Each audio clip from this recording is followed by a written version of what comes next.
बिस्मिल्लाहिर्रहमानिर्रहीम। अस्सलामुअलैकुम। आज मैं बयान करूंगा पैगंबर हजरत इब्राहीम अलैहिस्सलाम और नमरूद का वाक़या और किस तरह नमरूद पर मच्छरों का अजाब आया।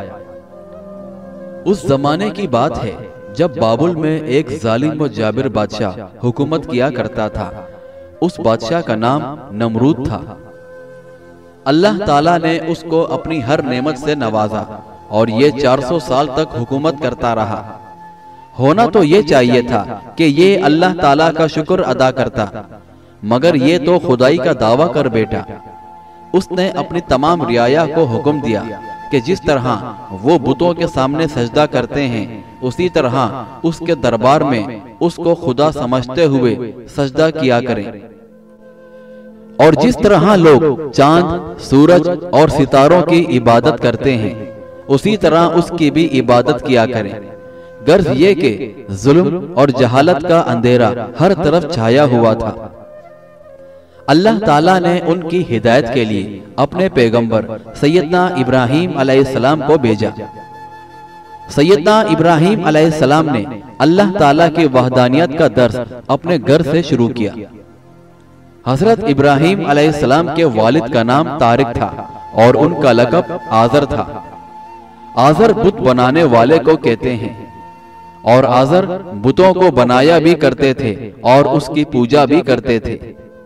एक दिन हजरत इब्राहीम अलैहिस्सलाम ने अपने वालिद से कहा, ए अब्बा जान, आप उन बुतों की इबादत क्यों करते हैं जिन्हें आपने अपने हाथों से तराशा है, जो ना सुन सकते हैं, ना देख सकते हैं और ना बोल सकते हैं, ना ये किसी को फायदा पहुंचा सकते हैं और ना नुकसान पहुंचा सकते हैं, फिर भी आपने उन बुतों को अपना माबूद बना रखा है। आज़र ने ये बात सुनकर सैयदना इब्राहीम अलैहिस्सलाम को सख्त बुरा भला कहा, मगर सैयदना इब्राहीम अलैहिस्सलाम ने उस पर सब्र किया। इब्राहीम अलैहिस्सलाम ने अब अपनी तबलीग का दायरा कार बढ़ाया। आपकी कौम में कुछ लोग सितारों, चांद व सूरज की भी इबादत करते थे। एक रोज आप उन सितारा परस्तों की महफिल में गए ताकि उनको तबलीग कर सकें, और उनके लिए आपने एक अनोखा तरीका इख्तियार किया। रात का वक्त था, आसमान पर सितारे चमक रहे थे। सैयदना इब्राहीम अलैहिस्सलाम ने आसमान पर एक सितारे को देखा तो फरमाया, क्या तुम इसे मेरा रब बताते हो? लेकिन कुछ देर के बाद जब सितारा छुप गया तो हजरत इब्राहीम अलैहिस्सलाम ने फरमाया, मैं डूब जाने वाले को पसंद नहीं करता और ना ही डूब जाने वाला मेरा रब हो सकता है। फिर जब चांद ने बादलों की ओट से अपना चेहरा निकाला तो आपने चांद को देखते हुए फरमाया, क्या इसे मेरा रब बताते हो? कुछ देर के बाद चांद भी छुप गया तो हजरत इब्राहीम अलैहिस्सलाम ने फरमाया कि मैं डूब जाने वालों को पसंद नहीं करता, भला जो खुद डूब जाए क्या वो भी रब हो सकता है? फिर सुबह हुई और सूरज तुलू हुआ तो आपने फरमाया, क्या इसे मेरा रब बताते हो कि ये चांद सितारों से बड़ा है? लेकिन जब मगरिब के वक्त सूरज भी गुरूब हो गया तो सैयदना इब्राहीम अलैहिस्सलाम ने फरमाया, ये मेरा रब नहीं, बेशक मेरा रब बाकी रहने वाला है। वो बहुत ताकतवर है, उस पर कोई गालिब नहीं आ सकता। जब हजरत इब्राहीम अलैहिस्सलाम ने सितारा परस्तों, चांद परस्तों और सूरज की परस्तिश करने वालों को उनकी गुमराही से आगाह कर दिया कि ये सितारे, चांद और सूरज तो खुद अल्लाह ताला की ही मखलूक हैं, माबूद तो सिर्फ अल्लाह ताला है, इबादत के लायक तो सिर्फ अल्लाह ताला ही की जात है। उन्हें दीन हक की तरफ बुलाने के बाद आप अपनी कौम के बुत परस्तों के पास गए। हजरत इब्राहीम अलैहिस्सलाम ने देखा कि ये बुतों की इबादत कर रहे हैं, उनके सामने सजदा कर रहे हैं। उनके इस गुमराही को देखकर आप हैरान हुए और उनकी अकल पर अफसोस भी हुआ। जिन बुतों को ये अपने हाथों से बनाते हैं उन्हीं की इबादत करते हैं। आपने उन लोगों से पूछा, ये तुम क्या कर रहे हो? उन्होंने कहा, हम बुतों की इबादत कर रहे हैं। आपने उनसे पूछा, कि जब तुम उन बुतों को पुकारते हो क्या वो तुम्हारी बात सुनते हैं, या ये तुम्हारे हाथों से बनाए हुए बुत तुम्हें कोई फायदा पहुंचा सकते हैं। लोगों ने आपकी बात को गौर से सुना और एक दूसरे की तरफ देखने लगे, लेकिन उन्हें कुछ समझ न आया वो क्या जवाब देंगे, क्योंकि वो जानते थे कि ना तो ये बुत सुन सकते हैं और ना बोल सकते हैं। हत्ता के जब उनको पुकारा जाए तो ये जवाब भी नहीं दे सकते। वो आपस में खुसर पुसर करने लगे कि ये इब्राहिम कैसी बातें कर रहा है। सैयदना इब्राहिम अलैहिस्सलाम मुसलसल उन लोगों की जानिब देख रहे थे और उनके जवाब का इंतजार कर रहे थे। आखिर में उनमें से एक बुत परस्त बोला, हम कुछ नहीं जानते, हमने तो अपने बाप दादा को इसी तरह करते पाया है। आपने उनको प्यार व मोहब्बत से हक की तरफ बुलाया और इस्लाम की दावत दी और बाहर निकलते हुए उनसे कहा कि मैं तुम्हारे इन बनाए हुए खुदाओं का जरूर बुरा चाहूंगा। हजरत इब्राहिम अलैहिस्सलाम उनको सबक सिखाने का इरादा कर चुके थे और तबलीग के लिए आपने एक और हिकमत अमली अपनाई। हजरत इब्राहिम अलैहिस्सलाम की कौम शहर से बाहर एक सालाना मेला लगाया करती थी। इत्तफाक से उन्हीं दिनों मेले का दिन भी आ गया। सारी कौम मेले की तैयारियां करने लगी।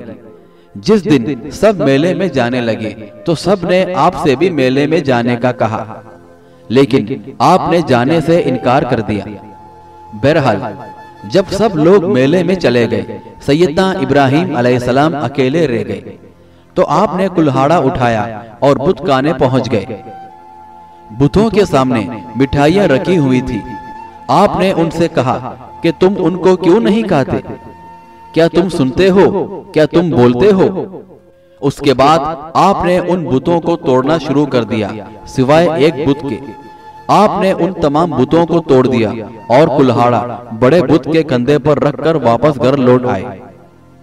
शाम को जब कौम के लोग मेले से वापस आए तो शुक्राने के लिए बुत खाने आए ताकि अपने बुतों की पूजा पाठ कर सके।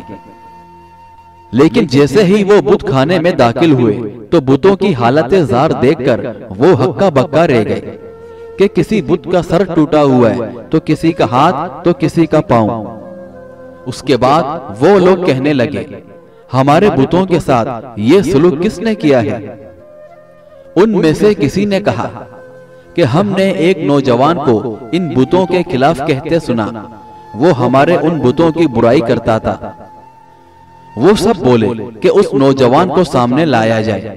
चुनाचा इब्राहिम अलैहिस्सलाम को कुछ लोग पकड़ कर ले आए। उनमें से एक बड़े ने कहा, ए इब्राहिम, हमारे माबूदों के साथ ये काम तुमने किया है। चारों जानिब मजमा लगा हुआ था और हजरत इब्राहिम अलैहिस्सलाम तो यही चाहते थे कि जब सब लोग जमा हों तो मैं अपनी बात सुना सकूं। आपने हिकमत अमली से जवाब दिया, देखो कुल्हाड़ा इस बड़े बुत के कंधे पर रखा हुआ है, हो सकता है इसने तोड़ा हो। कि तुम लोग इस बड़े बुत के होते हुए छोटे बुतों को पूछते हो और तुम लोग इस बड़े बुत से पूछ लो। उसके बाद लोगों ने कहा, ना तो ये बोल सकते हैं और ना ही अपनी जगह से हिल सकते हैं। हजरत इब्राहिम अलैहिस्सलाम ने फरमाया कि यही बात तो मैं कह रहा हूँ कि जो ना बोल सकते हो और ना अपनी जगह से खुद हिल सकते हो वो खुदा कैसे हो सकते हैं? सब लोग खामोश हो गए, मगर फिर भी हट दर्मी से बाज नहीं आए। बादशाह नमरूद के कुछ जासूस जो मुल्क में जगह जगह मौजूद रहते थे वो भी उस वक्त वहां मौजूद थे। उन जासूसों ने नमरूद को इत्तला दी कि इब्राहिम ने हमारे खुदाओं को तोड़ फोड़ कर रख दिया है। ये सुनकर नमरूद परेशान हो गया कि ये कौन शख्स है, ये तो कल मेरी खुदाई के खिलाफ भी हो जाएगा और मेरी बादशाहत खतरे में पड़ जाएगी। उसने फौरन हजरत इब्राहिम अलैहिस्सलाम को अपने दरबार में तलब किया। हजरत इब्राहिम अलैहिस्सलाम जब दरबार में तशरीफ लाए तो नमरूद ने तकब्बुर के साथ पूछा, ए इब्राहिम, तूने कोई नया खुदा बना लिया है, हमें बताओ तो सही वो कौन है? हजरत इब्राहिम अलैहिस्सलाम ने जवाब दिया, वो अल्लाह है। नमरूद ने कहा, वो अल्लाह कौन है? हजरत इब्राहिम अलैहिस्सलाम ने फरमाया, जो जिंदगी देता है और मारता है। और नमरूद ने कहा, ये काम तो मैं भी कर सकता हूँ। फिर उसने 2 कैदी बुलाए, जिनमें से एक को फांसी की सजा हुई थी और दूसरे को रिहाई मिलनी थी। नमरूद ने रिहाई वाले को कत्ल कर दिया और फांसी वाले शख्स को रिहा कर दिया। हजरत इब्राहिम अलैहिस्सलाम ने कहा, मेरा रब तो सूरज मशरिक से निकालता है, अगर तू रब है तो सूरज मगरिब से निकाल ला। अब नमरूद से जवाब ही ना बन सका। उसका गुरूर और तकब्बुर लोगों के सामने खाक में मिल गया। उससे जब कोई जवाब ना बन पड़ा तो उसने अपने वजीरों और मुशीरों से पूछा कि इब्राहिम को उस जुर्म की कि उसने हमारे बुतों के साथ बुरा सलूक किया है, क्या सजा दी जाए। सब ने एक साथ कहा कि इब्राहिम को आग में जला डालो और अपने माबूदों की मदद करो। लिहाजा आग को जलाने का इंतजाम किया गया और एक बड़ा घड़ा खोदा गया। उसमें लोग दिन भर लकड़ियां जमा करते और घड़े में लाकर डाल देते। जब उस ईंधन में आग लगाई गई तो आग के शोले इतने बुलंद हो गए कि अगर फिजा में कोई परिंदा भी होता तो जलकर कबाब हो जाता। और आज तक ऐसी आग नहीं जलाई गई। लेकिन अब सवाल ये पैदा हुआ कि इब्राहिम अलैहिस्सलाम को आग में किस तरह डाला जाए। उनके दरमियान एक शख्स ने कहा कि मनजनीक यानी गोबन तैयार किया जाए और उसके जरिए इब्राहिम अलैहिस्सलाम को आग में फेंका जाए। चुनाचा मनजनीक यानी खोपन के जरिए आपको आग में डाला गया।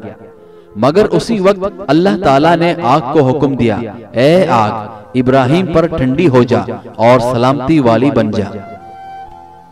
और आग ने अल्लाह ताला की हुक्म की इत्ताअत की और इब्राहिम अलैहिस्सलाम का यह मौजज़ा भी है।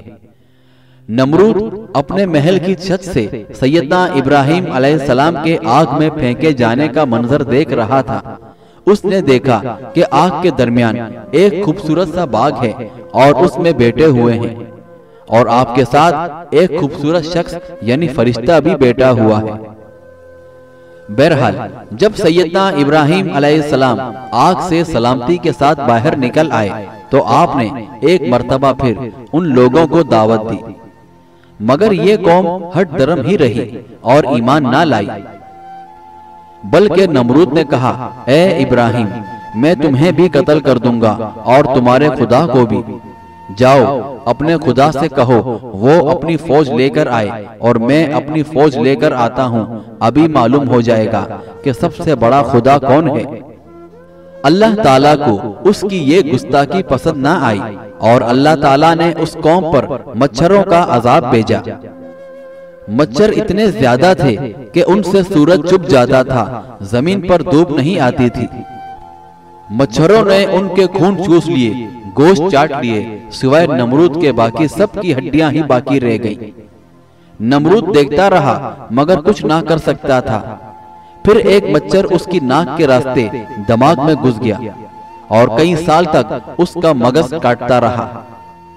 जब मच्छर उसको काटता तो ये अपने सर पर जोर से थप्पड़ मारता था जिससे उसको सुकून मिलता था। लेकिन मुसलसल थप्पड़ मारते मारते उसके हाथों में दर्द हो जाता था। उसने खादिमों को हुक्म दिया कि वो उसके सर पर थप्पड़ मारे। खादिम भी उसके सर पर थप्पड़ मारते, लेकिन उनके हाथों में भी दर्द हो जाता। लिहाजा उन्होंने सर पर जूते मारना शुरू कर दिए। जूते खाकर उसको आराम मिलता। लिहाजा अब नमरूद के दरबार का ये अदब था, जो भी दरबार में आता वो पहले नमरूद को जूता मारता, फिर कोई और बात करता। इस तरह ये जालिम बादशाह नमरूद जिल्लत की मौत मरा।